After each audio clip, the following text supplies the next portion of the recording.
হাবিব বলেন, শোনো, যে ব্যক্তি 5 ওয়াক্ত নামাজ পড়বে আর 2 ওয়াক্ত ঠান্ডার নামাজের হেফাজতের দায়িত্ব যদি নিতে পারে, মান সাল্লাল বারদাইনে দাখালাল জান্নাহ।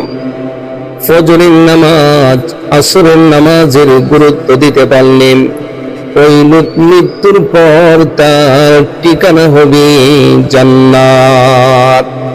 হাবিবে পাক বলেন, কিয়ামতের ময়দানে সর্বপ্রথম বান্দার নামাজের হিসাব নেওয়া হবে। আউয়ালু মা ইউহাসাবু বিহিল আবদু ইয়াউমাল কিয়ামাতিস সালাম। সর্বপ্রথম বান্দার নামাজের হিসাব নেওয়া হবে।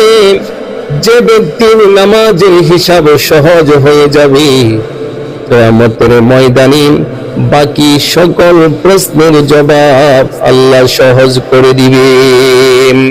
হাবিবে পাক বলেন, শুনুন, কিয়ামতের ময়দানে বান্দা নামাজ পড়েছে তা বলার প্রয়োজন পড়বে না।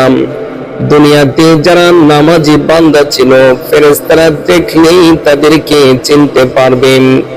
অজুর অঙ্গ প্রত্যঙ্গ গুলো, অজুর হাত, অজু নামাজের মুখ ধৌত করা, পা ধৌত করা, মাথা মাসেহ করা, কিয়ামতের ময়দানে অজুর অঙ্গ প্রত্যঙ্গ গুলা পূর্ণিমার চাঁদের মতো ঝলমল করতে থাকবে।